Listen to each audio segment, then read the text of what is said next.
할렐루야.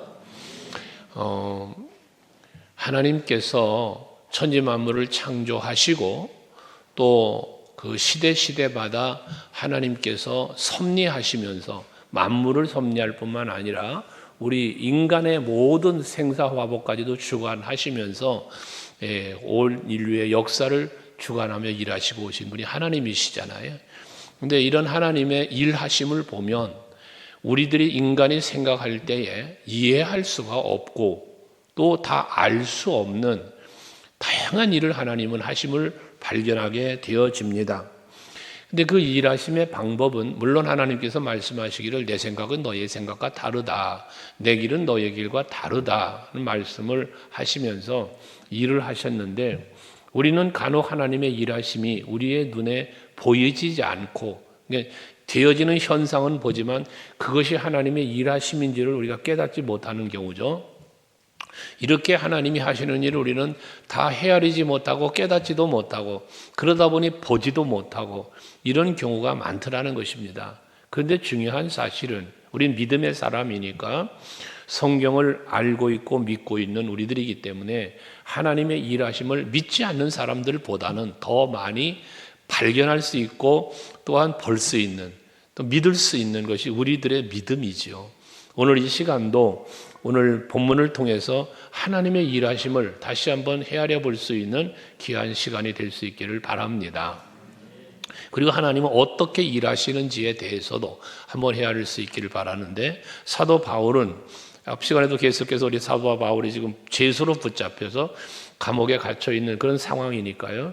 이렇게 사람들은 유대인들이 바울을 죽이려고 온갖 수단과 방법을 다 동원해서 오늘 베리스가 말하지만 뭡니까? 그 사람 아무리 생각해도 죄가 없다. 그런데 저 사람들은 자꾸 지금 죄가 있다고 이렇게 말하니 재판을 하긴 해야 되겠는데 죄가 없다는 거예요. 이런 바울이었지 않았습니까? 그런데도 불구하고 감옥에 가두어 놓고 그런 어려움을 당하는 바울을 보아요.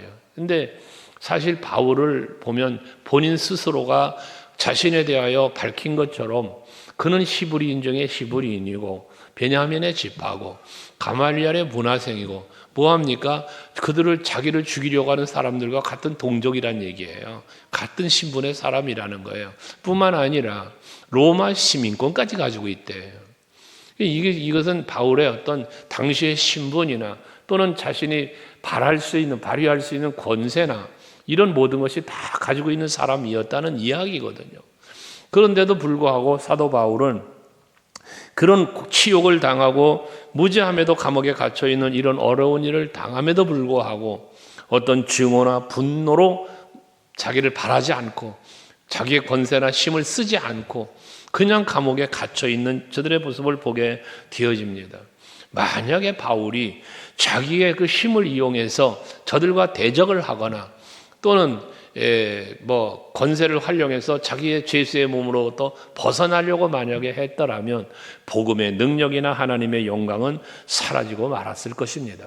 하지만 바울은 그리하지 아니하고 하나님의 뜻을 찾아 순종하는 마음으로 그 고난을 감당해 나아가는 이러한 위대한 신앙이 우리가 바울을 본받고 싶어하는 모습이기도 한 것이죠. 마치 사도 베드로가 예수께서 겟세마네 동산에서 이제 체포를 당하시는 그런 과정에 검을 뽑아서 대제사장의 종의 귀를 자르는 그러한 예수님을 나름대로 보호하고자 했던 그런 베드로의 모습이었지 않습니까? 어떻게 보면 수제자라고 일컬음을 받는 베드로의 행동은 어떤 면에서 예수님의 제자의 입장으로 볼 땐 마땅히 당연히 할 행동을 했다라고도 볼 수 있을 수 있습니다. 하지만 그러한 베드로의 행동 앞에 예수께서는 말씀하시기를 마태복음 26장 52절 이하 54절까지 말씀에 너 칼집에 꽂아라. 칼을 가지는 자는 다 칼로 망한다 하면서 얘가 12군단이나 더 되는 하나님 앞에 구해서 군단을 불러내려서 천사들을 보내게 하면 저들 멸할 수 있다는 것이죠. 그렇게 할 수 있다는 거예요. 하지만 54절에 보면 내가 만일 그렇게 하면 이런 일이 있으리라 한 성경이 어떻게 이루어지겠냐? 예수님의 말씀입니다. 이 말씀 뭡니까? 하나님의 말, 성경은 하나님의 말씀이잖아요. 하나님의 약속이고 계시고 하나님의 뜻이단 말이에요. 근데 이것이 이루어지려면 지금 네가 검을 뽑아서 행동하는 그런 행동하면 안 된다라는 말씀을 예수께서 하신 거다 그 말이에요. 하기 때문에 사도 바울도 이제 마찬가지죠. 예수께서는 상황을 바꿀 수 있는 여러 가지 능력도 있는 분이세요. 권세가 있어요. 하지만 그 일을 그렇게 하지 아니하시고 십자가를 지셨어요. 무엇 때문에? 하나님의 뜻을 이루시려고. 하나님의 말씀 성경이 약속했던 선포했던 모든 계시와 언약을 이루시기 위하여 그 십자가의 고난을 친히 당하셨다고 말입니다. 이것이 바로 우리가 이해할 수 없는 하나님의 일하심이라고 볼 수 있는 것인데, 이사야서 53장 5절의 말씀에 보면 예수님의 십자가의 고난당함에 대한 예언을 이사야 선지자를 통하여 하셨지 않았습니까? 같이 한번 읽어볼래요? 시작. 그가 찔림은 우리의 허물 때문이요 그가 상함은 우리의 죄악 때문이라.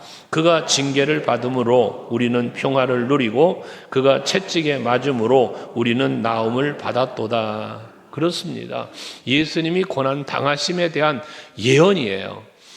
그런 고난을 통하여 우리가 우리의 허물과 죄악 때문에 그가 고통당한 거고, 그 고난 당하심 때문에 우리가 평화를 누리기도 하고 나음도 있고 이런 은혜를 잊게 되어진다는 것이지 않습니까?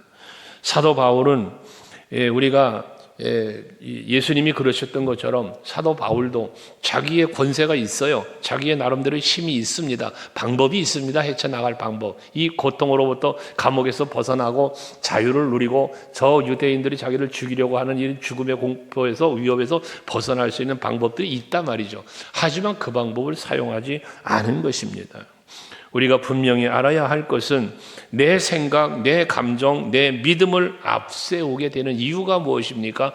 그것이 옳다고 생각하기 때문입니다. 그것이 의롭다고 생각하기 때문에 그런 것입니다. 근데 그렇게 내 생각이나 내 감정이나 나름대로의 내 믿음을 내세우면서 일을 한다고 할 때에 그것이 하나님의 뜻을 이룬다고 말할 수는 없다는 것이에요. 그래서 항상 우리는 기억해야 하는 것은 내가 하는 것이 아니라 하나님이 하신다는 이 믿음을 가지고 하나님의 뜻을 따라 살아갈 수 있는 여러분들이 되셔야 한다는 것입니다. 사도 바울도 2년 동안이나 지금 감옥에 갇혀 있는 거거든요. 2년여를 감옥에 갇혀 있는 이런 어려운 상황이지만 하나님께서는 그의 그 고난 당하는 걸 또 침묵하시네. 이게 바로 하나님께서 일하시는 그 속에는 하나님의 일하심의 방법이 들어있다는 거예요. 우리가 생각할 땐 답답하죠. 왜? 예를 들어 이방인에게 복음을 전하는 것이 바울의 사명이고 로마에 가서 복음을 전하는 게 하나님이 그에게 맡긴 사명이라면 빨리 보내서 그것을 사역하게 해야 되잖아요. 한데 하나님은 그렇게 안 하시고 2년이나 감옥에서, 어떻게 보면 감옥에서 지켜주시는 거죠. 이런 일을 하신단 말이에요. 이해할 수 없는 거예요.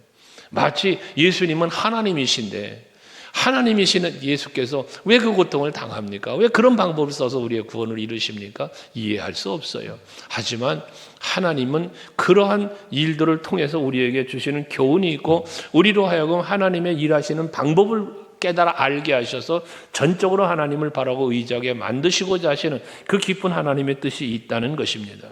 하나님의 일하심을 우리가 알 때 우리는 하나님 반드시 나를 위해 일하실 것이라는 믿음을 갖고 기다릴 수 있는 거예요. 하나님이 나를 위하여 일하실 것이라는 믿음이 나를 기다리게도 하는 것이거든요. 여러분, 우리는 조급함에 빠질 때가 종종 있습니다. 마음이 조급해져요. 기도를 해도 빨리 응답을 받고 싶어요. 내가 헌신을 해도 헌신에 대한 대가로 빨리 복을 받고 싶어요. 뭔가 빨리빨리라는 문화가 우리 한국에 있다고 하지만 우리의 신앙생활 속에도 마찬가지 조급함이라는 게 있어요, 우리 안에. 근데 우리는 이 조급함을 버리고 인내하면서 하나님의 일하심을 기다릴 수 있을 수 있는 것은 하나님은 분명히 내가 아는 방법이 아닌, 내가 원하는 시간이 아닌, 내가 원하는 때가 아닌 하나님의 일하심에 때가 있고 하나님의 일하심에 방법이 있다는 사실을 우리는 알아야 된다는 겁니다. 그래야 기다릴 줄도 안다는 거예요. 그렇다면 하나님의 일하심은 어떻게 일하시는가라는 겁니다. 오늘 본문과 또 사도행전에서 보여주는 그 하나님의 일하심을 우리가 찾아보면 제일 먼저는 하나님은 사람을 통하여 일하시지만 하나님의 전적인 주권을 가지고 일을 하신다는 겁니다. 환경을 통하여 사람을 통하여 여러 가지 일을 하셔야 하나님은. 그런데 중요한 건 뭐냐? 전적인 하나님의 주권적 섭리를 가지고 일을 하신다는 것입니다. 예수께서 부활 후에 하늘로 오르시기 전 마지막에 마태복음 28장 18절 이하 20절까지 말씀을 보면 예수께서 제자들에게 명령하신 말씀이잖아요. 명령과 약속이 거기 들어 있습니다. 거기 보면 하늘과 땅의 모든 권세를 내게 주셨으니, 하늘과 땅의 모든 권세를 가지고 지금 말씀하시는 거예요. 19절에 보면 너희는 가서 모든 민족으로 제자를 삼고 아버지와 아들과 성령의 이름으로 세례를 베풀어라. 모든 민족이 대상이란 말이에요. 그러면서 20절에 약속을 주시잖아요. 너희가 가서 모든 것을 가르쳐 지키게 하는데, 하나님 예수께서 분반 모든 걸 가르쳐 지키게 하는데, 그 다음에 보면 볼지어다, 같이 읽습니다. 시작. 볼지어다 내가 세상 끝날까지 너희와 항상 함께 있으리라. 약속입니다.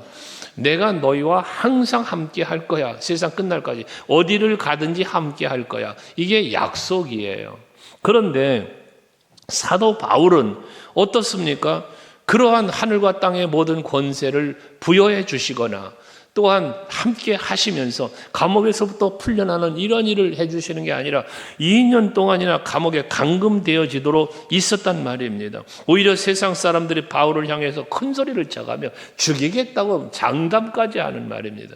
이런 상황에 빠지게 했다는 것이죠. 그런데 사도행전을 우리가 지금 올 한 해 동안 계속 묵상해 오지만 사도행전 전체의 내용을 들어보면, 살펴보면 하나님께서 일하시는 방법이 이와 같더라는 것입니다. 비록 저들이 사도들이었다 할지라도 세상 사람들 앞에서는 자신을 내세울 만한 것들이, 특권을 저들에게 주질 않았어요. 오히려 숨어 다녀야 하고 도망치고 감옥에 갇히고 매맞고 죽임당하고 이런 상황으로 하나님은 몰고 갔다 그 말이에요. 그러니까 이렇게 일하셨던 하나님의 일하심을 사도행전 19장에서도 11절 12절에 보면 말씀하시는데, 그 하나님의 일하심이 얼마나 기가 막힌 걸 한번 보세요. 지금 2년 동안 감옥에 갇혀 있는 바울이에요. 근데 이 바울이 이 감옥에 갇히기 이전에 바울의 모습을 한번 보는 거예요. 19장 11절 12절 보면 하나님이 바울의 손으로 놀라운 능력을 행하게 하셨다. 여러분, 하나님이 바울의 손으로 놀라운 능력을 행하게 하셨다는 거예요. 바울에게 능력 주셨다는 거예요. 놀라운 기적을 일으키게 했다는 거예요. 그게 12절에 나오는 거예요. 12절 같이 읽어볼래요? 시작. 심지어 사람들이 바울의 몸에서 손수건이나 앞치마를 가져다가 병든 사람에게 얹으면 그 병이 떠나고 악귀도 나가더라. 할렐루야잖아요. 이런 일을 하신 분이 하나님이세요. 바울을 통해서 바울에게 그런 능력을 주신 분이 하나님이시단 말이에요. 뿐만 아니잖아요. 사도행전 16장 26절에 보면 빌립보 감옥에 바울이 갇혀 있을 때에 갑자기 큰 지진이 일어나고 옥토가 움직이고 갇혀있던 옥문이 열려지고 착고는 풀리고 사람들이 매인 것에서 풀어났다. 이게 빌립보 감옥에서 있었던 일이거든요. 그런데 왜 하나님이 여기서는 그렇게 지진을 일으키고 역사를 일으켜서 감옥에서 풀어나게 하지 아니하시고 2년이라고 하는 시간을 이 감옥에 가두어 놓았느냐 그 말입니다. 이해가 안 되잖아요. 빌립보 감옥에서는 즉시 가서 막 그날 밤에 갇히는 날 밤에 그냥 옥문이 터지고 열리고 막 풀어주셨는데 왜 여기서는 2년이라는 시간을 이렇게 가두어 놓느냐 그 말이에요. 이해가 안 되죠. 이걸 우리가 그냥 이해하려고 하면 안 돼요. 이게 하나님의 주권이에요. 다른 말로 표현하면, 여러분 이해하기 쉽게 말하면 하나님 마음대로예요. 우리는 이걸 인정해야 된다는 거예요. 우리가 신앙생활하면서 부딪히는 이가 뭐냐면 이해하려고 하니까 문제가 되는 거예요. 이해하려니까. 이해가 아니라 그냥 하나님이 일하시는 하나님의 방법이려니, 하나님의 뜻이 있으려니, 하나님의 주권이지 뭐. 이거를 여러분들이 인정하는 것이 믿음이라는 거예요. 우리가 믿음이 흔들리고 자꾸 믿음 생활을 바르게 못하는 것이 뭐냐? 이해하려니까 문제가 생기는 거예요. 그래서 이런 일을 겪어봤던 사도 바울이 로마서 12장 1절과 2절에서 그의 고백이고 권면이잖아요. 거기 보시면 그러므로 형제들아 내가 하나님의 모든 자비하심으로 너희를 권하노니 여기 앞장선 게 뭐예요? 하나님의 자비하심이라는 단어를 썼어요. 그러면서 자비로 권한다는 거예요. 근데 그 자비로 권하는 이야기가 뭡니까? 하나님의 자비라면서 뒤에 나오는 말이 무엇입니까? 너희 몸을 하나님이 기뻐하시는 거룩한 산 제물로 드려라. 하나님의 자비라는데 우리 몸을 산 제물로 드리래요. 하나님이 우리에게 요구하시는 게 뭐다? 내가 하나님 앞에 산 제물 되기를 원하신다는 이야기 아니겠습니까? 왜 그렇게 돼야 될까 하는 거예요. 하나님은 왜 우리에게 자비를 말하면서 하나님의 긍휼을 말하면서 왜 내가 몸이 산 제물이 되어야 하는가? 2절에 이어서 이런 말을 합니다. 거기 그 앞 1절에서 이게 너희가 드릴 영적 예배라 그랬어요. 영적 예배. 그러면서 2절에 같이 읽어요. 시작. 너희는 이 세대를 본받지 말고 오직 마음을 새롭게 함으로 변화를 받아 하나님의 선하시고 기뻐하시고 온전한 뜻이 무엇인지 분별하도록 해라. 할렐루야.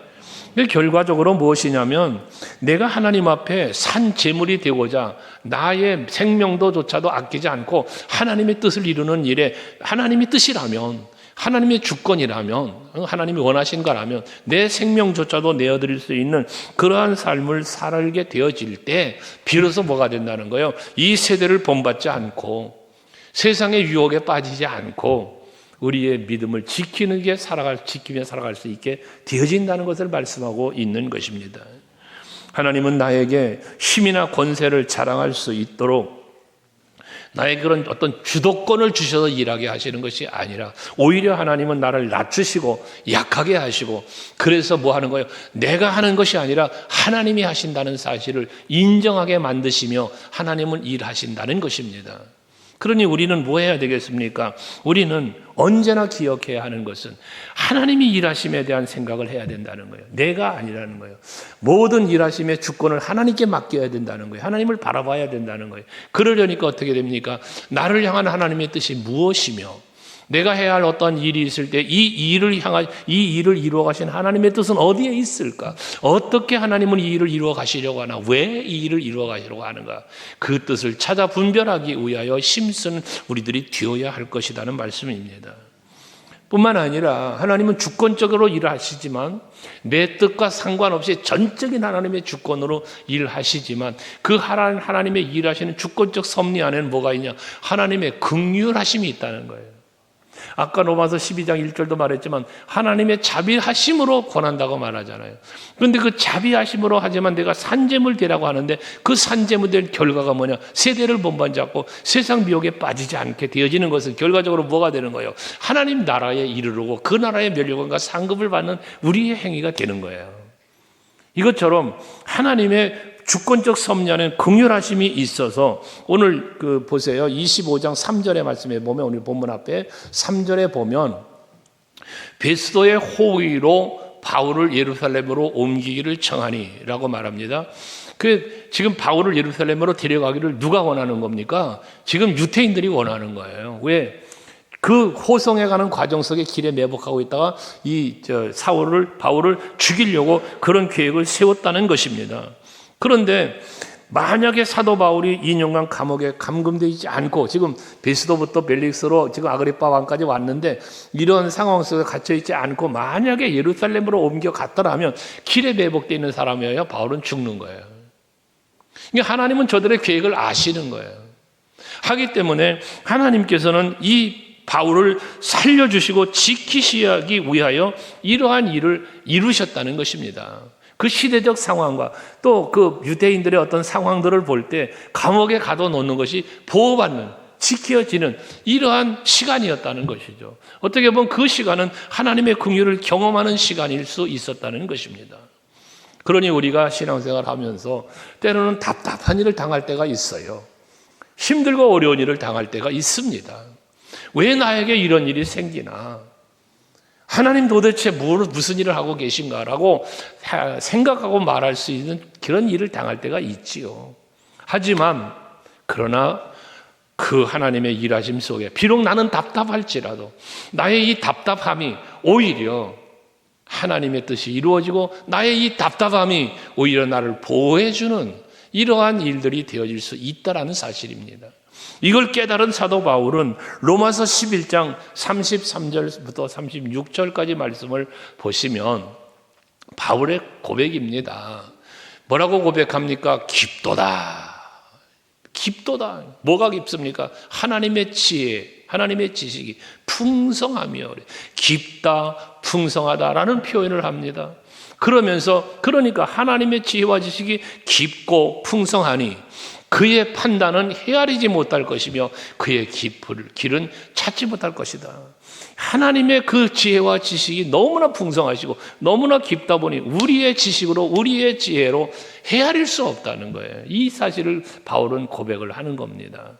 그러면서 이어지는 34절에 보면 누가 주의 마음을 알았느냐, 누가 그의 모사가 되었느냐, 누가 주께 먼저 드려서 갚으심을 받겠느냐.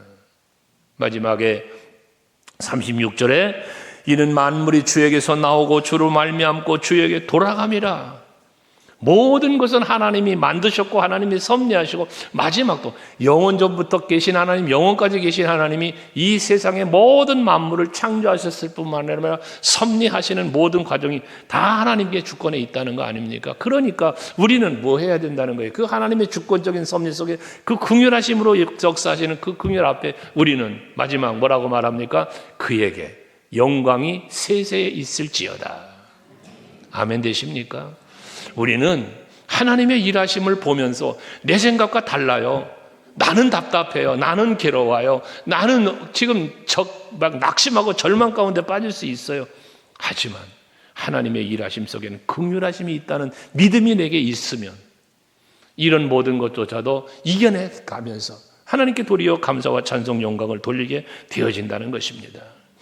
모든 것을 내가 하는 것이 아니라 하나님이 일하고 계신다는 사실을 고백할 수 있는 신앙 말입니다. 저와 우리 서강교회 성도 여러분들에게 그런 신앙과 그런 고백이 여러분에게 있기를 주의 이름으로 축복합니다. 사도 바울의 입장에서는 감옥에 갇혀 있는 시간이 답답한 시간일 수 있으나 오히려 하나님의 긍휼을 경험하는 시간이 될 수 있었다는 겁니다. 우리는 코로나라고 하는 엄청난 시간을 보내왔습니다. 힘든 시간이었습니다. 지금도 코로나 예방주사를 맞아야 되는 상황 속에 아직도 있지 않습니까? 그런데 이러한 만약에 코로나라고 하는 이 고난이 하나님의 심판으로 만약에 임했다면 의인과 악인을 구별하는 하나의 회오리 바람처럼 기지를 하는 것처럼 그런 사건이었다면 아마 이 자리에 앉아 있을 여러분들이 많지 않을 겁니다. 수도 있습니다. 그러나 그러한 의인과 악인을 구별하는 그러한 시간이 아니었고 도리어 그 시간 속에서 하나님이 우리에게 부어주신 은혜가 하나 있습니다. 이 코로나라고 하는 상황을 우리가 보내오면서 하나님께서 우리에게 베풀으신 긍휼이 있어요. 저는 그 시간을 보내오면서 지금 다른 교회들을 보고 집회를 다니면서 이렇게 보면서 느끼는 거지만 정말로 우리가 하나님 앞에서 깨달아야 할 게 뭐냐면 우리의 부족함입니다. 우리의 연약함입니다. 우리는 아무것도 아니에요. 그 미세한 우리 눈에 육신으로 보이지도 않아요. 현미경 갖고나 봐야 보일란가. 바이러스라고 하는 그 조그만한 것 하나 때문에 여러분 그 인간이 무참하게 무너지고 죽고 막 고난당하는 이 모습을 보면서 인간의 연약함, 인간의 존재가 아무것도 아니라는 이걸 깨닫는 거예요. 하나님은 그런 것을 통해 이런 사건들을 통하여 우리들의 무능력, 우리들의 연약함 이것을 깨닫게 해주신다는 사실을 우리 또 알아야 되는 거예요. 경제적인 위기, 전쟁의 위기, 여러 가지 있잖아요. 질병의 위기 등등. 이러한 위기들을 통해서 하나님은 뭘 우리에게 보여주시, 그 속에 무슨 긍휼이 있어? 질병이 지금 있는데, 전쟁이 일어나는데, 거기에 무슨 하나님의 긍휼이 있나 말이에요. 그러나 그것을 통하여 우리에게 하나님을 발견하고 하나님의 능력을, 하나님의 긍휼을, 사랑을, 그분의 섭리를 깨닫게 하시는, 정말 하나님이 우리를 도와주셔야만 내가 살 수 있다는 이런 믿음을 갖게 하시는 이게 하나님의 긍휼의 섭리라는 거예요. 일하심이라는 거예요. 그래서 우리는 하나님의 긍휼 앞에, 주권 앞에 나의 무능력을 발견하면서 그런 무능력하고 부족한 나임에도 불구하고 하나님께서는 나를 통하여 그러한 나를 통하여 지금도 일하고 계신다는 이 사실 앞에 감사할 수 있는 우리들이 되어야 할 것입니다. 내가 하나님의 일을 합니까? 말씀에 순종을 합니까? 여러분들이 뭔가 봉사하고 헌신했습니까? 그것도 하나님의 긍휼의 힘을 힘입어서 지금 내가 하고 있다는 사실 앞에 감사하자는 이야기입니다. 어떤 고난이 와도 원망하거나 불평할 것이 아니라 하나님의 긍휼과 불쌍히 여기심을 우리는 바라보면서 그 사랑을 의지하면서 주의 일에 더욱 힘쓰는 우리들이 되어야 할 것입니다. 마지막으로 한 가지 하나님의 일하심을 또 생각해 본다면 하나님의 일하심은 결과적인 선을 이루신다는 겁니다. 하나님의 일하심의 결과는 선이라는 거예요. 마귀와 세상이 이루는 결과는 악입니다. 그런데 하나님의 일하심의 결과는 선이 되어서 그 일하심의 결과는 우리들에게는 하나님 나라요, 상급이요, 면류관이요, 평안이요, 기쁨이요, 즐거움이 된다는 사실입니다.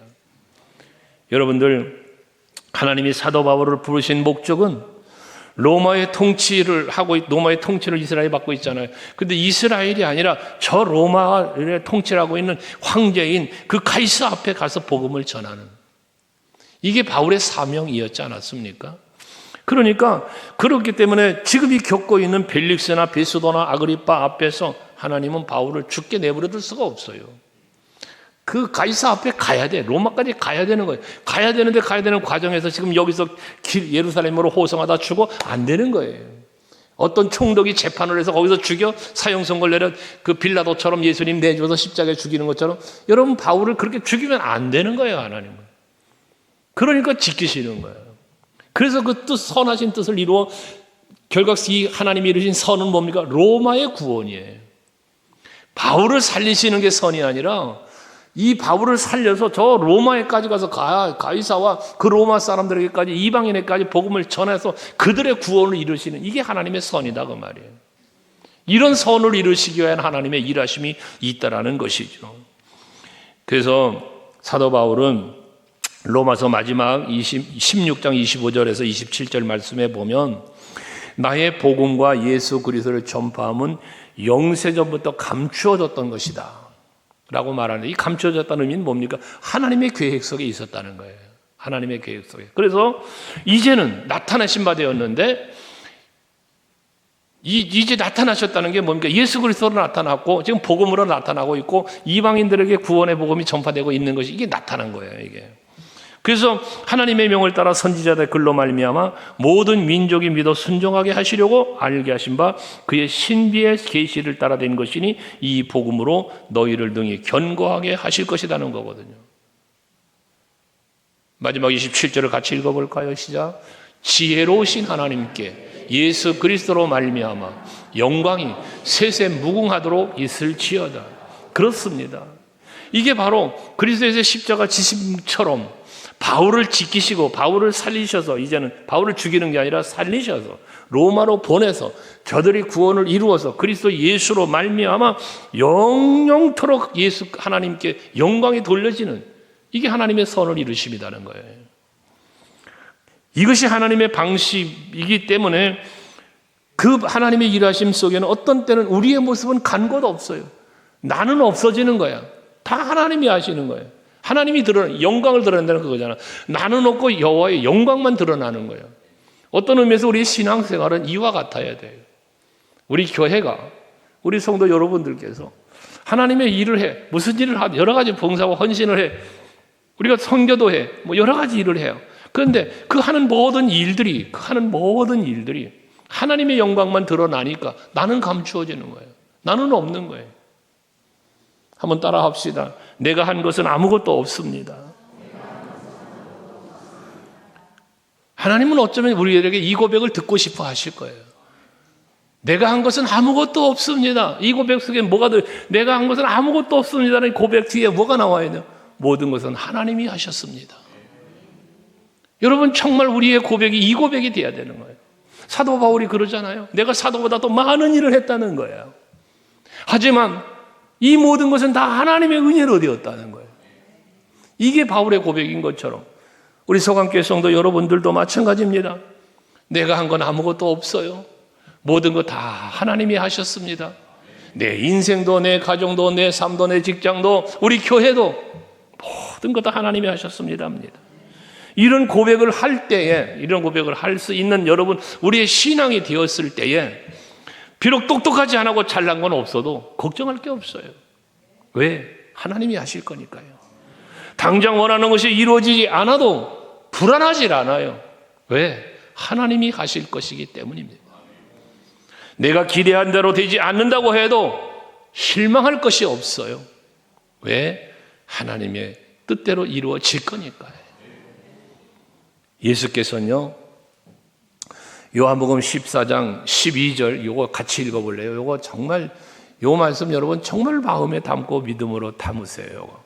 같이 읽습니다. 시작. 내가 진실로 진실로 너희에게 이르노니 나를 믿는 자는 내가 하는 일을 그도 할 것이요 또한 그보다 큰 일도 하리니 이는 내가 아버지께로 감이라. 여러분 이 말씀 암송하세요. 암송. 믿으세요. 여러분 분명히 예수님이 한 말씀이요. 나를 믿는 사람은, 여러분 예수 믿으시죠? 예수님 믿으시지요? 그런 말입니다. 예수님 말씀이요. 나를 믿는 자는 내가 한 일을 그가 한대. 예수께서 하신 일을 그도 할 수 있다는 겁니다. 여러분 예수님이 하신 일 하고 싶으신가요? 예수님이 하신 일 하고 싶어요? 왜 아멘이 안 됩니까? 예? 아멘이 안 되는 이유는 십자가에 죽을 일을 생각하니까 아멘이 안 되죠. 여러분 내가 한 일을 그도 한다는 그 속에 맞습니다. 십자가에 죽음이 있는 겁니다. 부활이 있는 겁니다. 하늘 보좌 앞에 있는 겁니다. 이 하나님이 예수께서 하신 일이. 우리 그거 할 수 있다는 겁니다. 우리 서강교회 성도들은 예수께서 예수를 믿기 때문에 예수님이 하신 일을 다 할 수 있는 여러분 되시길 바랍니다. 그보다 더 큰 일도 하신다, 할 수 있답니다. 더 큰 일도. 뭐 하면? 믿음으로. 근데 그럴 수 있는 이유가 뭐냐? 내가 하나님 아버지 앞에 간다는 거예요. 내가 하나님 아버지 앞에 간대. 가기 때문에 너희가 그렇게 할 수 있다는 얘기예요. 이 얘기 속에 뭐가 들어있어요? 예수님 또 말씀하신 게 있죠. 너희가 내 이름으로 무엇이든지 구하면, 여러분이 예수의 이름으로 무엇이든지 구하면, 예수의 이름으로 구한다는 건 예수를 믿는 거야, 믿는 거. 그러니까 나를 믿으면 나를 믿는 사람과 말과 일치되는 거예요, 그 말이에요. 그러니까 예수의 이름으로 여러분들이 무엇을 구하면 뭐라고 말합니까? 내가 행하리라, 내가 행하리라. 그러니 예수께서 하신 일을 나도 할 수 있는 이유는 내가 믿음을 갖고 하려고 하면 예수께서 친히 믿음으로 구하면서 가려고 하니 예수님이 할 수 있도록 되어지도록 예수께서 일하신다는 거예요. 내가 행하신다, 내가. 이게 여러분 우리들의 믿음이 되어야 하는 거예요. 이게 하나님이 이루신 선이다 그 말씀입니다. 그래서 모든 것은 내가 하는 것이 아니고 내 수고 내 공로가 아니고 하나님을 믿고 신뢰하는 그 믿음 안에서 예수께서 친히 이루시는 일이라는 사실을 우리는 믿어야 된다는 거예요. 하나님은 지금도 하나님의 선하심과 긍휼의 가치를 깨닫게 하시고 우리에게 인내와 겸손과 감사함으로 하나님 앞에 순종의 삶으로 영광 돌리기를 하나님은 요구하고 있다는 것. 하나님이 일하시니 너는 겸손하게 인내하며 순종하며 하나님의 일하심에 순종하며 살라는 거예요. 이것이 곧 능력이 되고 은혜가 되고 세상을 이기는 또한 힘이 될 수 있다는 사실 또한 우리는 알아야 할 것입니다. 그러므로 이제 마지막까지 복음을 위해서 하나님의 보호하심과 인도하심 속에 자기의 사명을 끝까지 감당했던 바울처럼 우리도 기쁨으로 하나님의 뜻을 이루기 위해 앞으로 전진해 나아가는 하나님의 자녀들이 될 수 있기를 주의 이름으로 축복합니다. 기도하시겠습니다.